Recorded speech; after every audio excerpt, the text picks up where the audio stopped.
हाय friends नमस्कार welcome to my channel. Friends आज मु आपण मानक पई गोटे स्वीट डिश नहीं कि आछि। आज होची गणेश चतुर्थी, आसंता काली नुआखाई जोटा कि आम पश्चिम ओडिशार गोटे मुख्य पर्व। तो सही उपलक्षे यही गुलाब जामुन रेसिपीटा बनैबी। आजिर रेसिपीर ना होची मलाई गुलाब जामुन। तो चलंतु रेसिपीटा स्टार्ट करिबा। एठी मु गोटे लिटर क्षीर नेइची। एबे एटा को भलो भाबे टिके फुटै नेबी। आउ एथिरे मु लेंबू रस पकेकी एटा को फटै देबी। आपण माने छेना पाई विनेगार को भी यूज करि परिबे। देखंतु क्षीरटा भलो भाबे फाटी गलानी। एबे मु ए सब छेना को गोटे कोनारे बांधी नेबी। आउ भलो भाबे चिपुड़ी देबी, किंतु एथिरे टिके ओदापण भी रखिबी। एबे मु पैन रे गोटे कप चीनी देबी। ता सहित एई गिनारे ही मु 3 गिना पानी देबी। आउ एटा को अठालिया टिके हेबा पर्यंत भलो भाबे फुटै नेबी।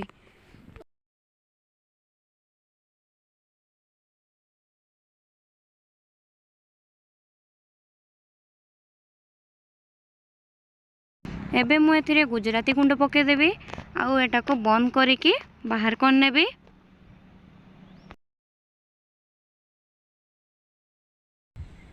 मु एबे छेना को बाहर कर नेची। छेना रे मु हल्का मॉइस्चर रखिची।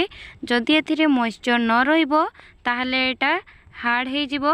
आउ एटा रबर भलिया हे जिवो, जोटा कि खाया पे भी भल लागिवोनी। हाथ पापुली रे चकटिबा द्वारा एटा लम्स रहिबोनी। आउ एटा खाइबा पे भी भल लागिवो। आपण माने मोर पूर्व वीडियो रे भी देखिथिबे। मु रसगोल्ला आउ गुलाब जामुन रेसिपी रे भी एई भली भाबे प्रोसेसटा करिथिली।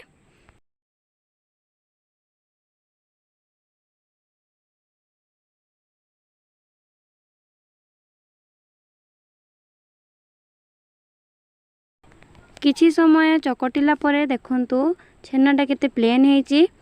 जदि आपण छेना को भलो भाबे चकटिबेनी तो सेतिरे लम्स रहि जिवो। आ सेटा भल लागिवोनी खाइबा पई।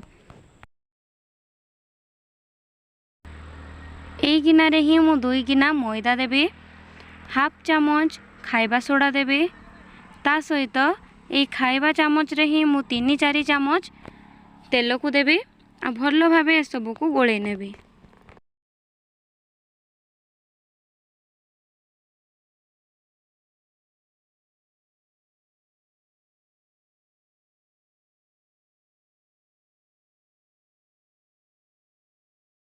मैदा गोलेबा समय रे देखिबे जदि ए सब गोटे जगह रे हाथ रे मुठी हो जाउची ताहले एटा भलो भाबे खास्ता हो जाईची। छेनाटा भलो भाबे मु चकटी की रेडी कर नेची।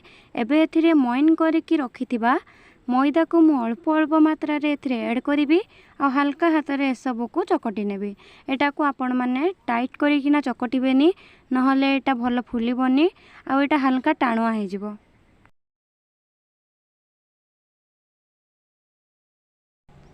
डोटा आमर रेडी हो गला। 10-15 मिनिट एटा को मु रेस्ट पई छाड़ देबी।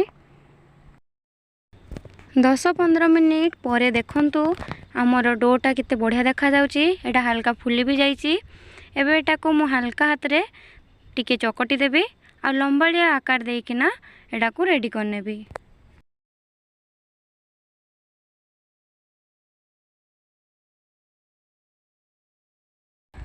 ए सब गुलाब जामुन को हल्का हाथ रे प्रेस करिकी शेप देबे। बेसी प्रेशर देबेनी, नहले एटा फाटी जिवो। आउ एटा खराब हे जिवो। गुलाब जामुन को मु शेप देकी रेडी कर नेची। लो फ्लेम रे ही मु ए सब गुलाब जामुन को फ्राई कर नेबी। आउ बाकी तक गुलाब जामुन को भी मु एई भली भाबे छाणी सब रेडी कर नेबी। ए सब भलो भाबे फ्राई हेउतबा भितरे चलंतु मु यार स्टफिंग बनेबी। एइटी मु किछि क्षीर नेची। एई क्षीर को मु पूरा भलो भाबे मारी मारी राबिडी बनेबी।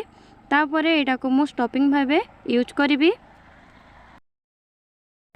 हमरो गुलाब जामुन सब भलो भाबे फ्राई हे गलानी।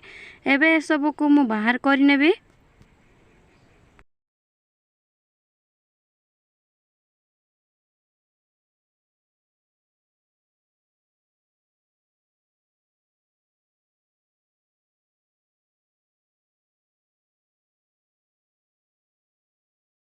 देखंतु क्षीरटा ठीक है पूरा राबिड़ी बनीगलानी। एबे एटा को मु बाहर करनेबी आउ फ्रीजर भितर एटा को रखिकिना ठंडा करनेबी। सिरा रे मु सब गुलाब जामुन को पके नेछि। ए सब को किछि टाइम छाड़ी देबी जेमति कि सिरा या भितरे सोक हे जिवो। एटा भलो भाबे सोक हे गलानी। एबे मु एथिरु किछि बाहर करिकी फ्रिज भितरे रखी देबी। फ्रिज रे रखिबा द्वारा एटा टिके हार्ड हे जिवो आ स्टफिंग भरिया पई सहज हबो। फ्रिज भितरे किछि टाइम रखिला परे एटा को मु बाहर करी आनछि। एबे एथिरे एमति मझिरे कट लगेइकी राबिडी रो स्टफिंग को भरी नेबी। आपण एटा को हल्का हाथ रे करिवे नहले सब भांगी जिवो। एई भली भाबे सबु गुलाब जामुन रे मु स्टफिंग को भरी नेबी। आज वीडियोटा जदि आपण मन को मोर भलो लागिला लाइक करिवे, फ्रेंड्स फैमिली सहित शेयर करिवे, चैनल ले नुआ थिले सब्सक्राइब करिवे आ कमेंट करिके जणेबे रेसिपीटा आपण मन को केमती लागिला।